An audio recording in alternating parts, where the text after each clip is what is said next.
Moi, je suis ergothérapeute depuis 2007. J'ai été diplômée à l'école de Créteil.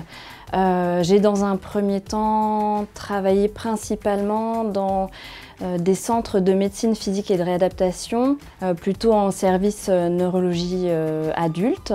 Et puis, depuis 5 ans maintenant, je travaille à temps plein en libéral, dans le 10e arrondissement de Paris, au sein d'une maison de santé, donc la maison de santé pluriprofessionnelle des Deux-Portes. En tant qu'ergothérapeute, mon rôle, c'est d'aider la personne à réaliser les activités de la vie quotidienne qui ont du sens pour elle et de l'accompagner à s'engager de manière satisfaisante dans son quotidien. Je peux accompagner des personnes âgées plutôt dans le cadre d'un maintien à domicile, de personnes adultes dans le cadre de maladies chroniques et puis des enfants plutôt dans le cadre d'un trouble du neurodéveloppement comme un trouble du spectre autistique, un trouble des apprentissages, un trouble développemental de la coordination, etc. Donc c'est un public assez varié.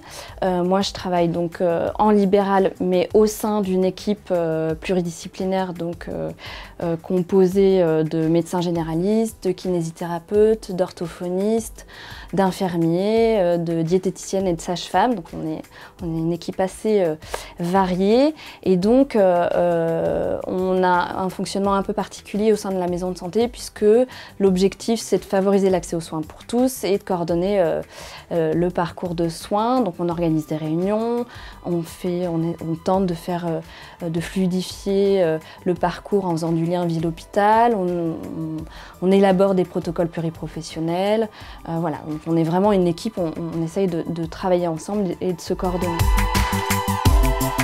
Alors il n'y a pas vraiment de journée type en libéral, en tout cas moi dans ma pratique. Je travaille au cabinet mais aussi sur les lieux de vie, donc je suis 2 jours et demi par semaine au cabinet ici et puis le reste du temps je me déplace beaucoup, je vais aller dans les écoles, je vais à domicile, je vais en entreprise pour les adultes.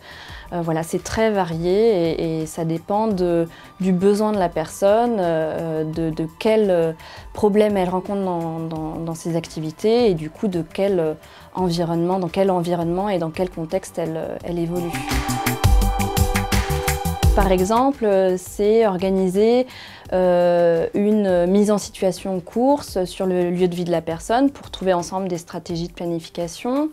Ça serait aussi, par exemple, observer les compétences d'écriture de l'enfant en classe et faire le lien avec l'enseignante, la ESH, sur des techniques d'enseignement de l'écriture qui sont spécifiques aux besoins de l'enfant. C'est aussi utiliser des techniques de découverte guidée pour par exemple, apprendre à un enfant à faire du vélo, donc analyser ensemble les points d'échec, trouver des stratégies de résolution de problèmes moteurs, favoriser ou développer les facteurs personnels, par exemple les capacités sensorimotrices d'un enfant par des activités ludiques.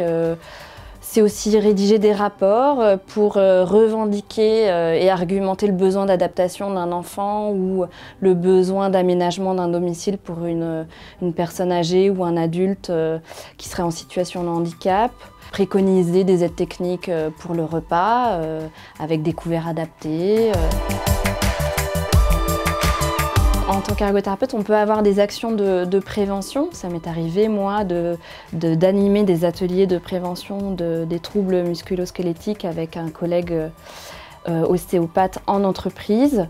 On peut aussi participer à des protocoles d'éducation thérapeutique. Donc, par exemple, dans le cadre de maladies chroniques comme la CEP, la sclérose en plaques, donc, ou la maladie de Parkinson. Ici, au sein de la maison de santé pluriprofessionnelle des Deux-Portes, on a pour projet d'animer des ateliers de prévention des écrans pour les enfants, donc au sein des PMI, des crèches, mais aussi auprès des parents, etc. Donc, en tant qu'ergothérapeute, on participe à ces actions de prévention. Ce que j'aime dans ce métier, c'est qu'il n'y a pas de routine. Voilà, en fonction de la personne qu'on accompagne, ça sera un plan d'intervention différent. C'est un métier où je trouve il faut être à l'écoute de la personne, et ça me plaît beaucoup. Être à l'écoute, essayer de comprendre la personne, son identité. Et c'est un métier où il faut être assez adaptable, à la fois pragmatique quand même, puisque c'est des choses assez concrètes sur lesquelles on travaille, et en même temps assez créatif. Voilà, donc c'est tout ça que j'aime. Et puis en effet, je crois que ce qui me plaît aussi, c'est d'une certaine façon participer à rendre la société un peu plus juste et inclusive, voilà, pour tous.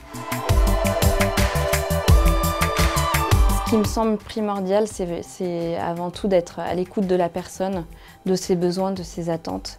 Être à l'écoute de l'autre, c'est une qualité pour moi très importante si on veut être ergothérapeute.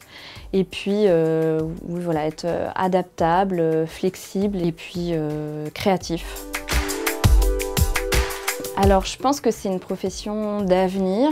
Moi, quand j'ai fait mes études, il y avait 8 écoles d'ergothérapie en France. Aujourd'hui, je crois qu'il y en a plus de 25. Et il y a 15 ans, le libéral n'existait pas quand on était ergothérapeute.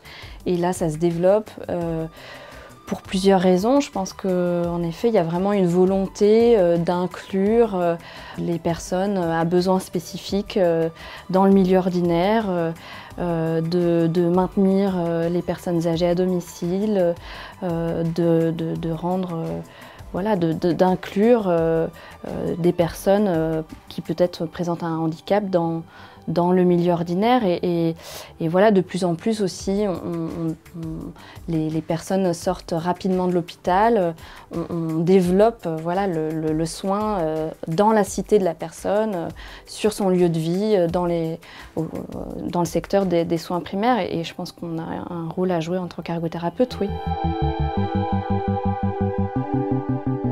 Expert de l'autonomie au quotidien.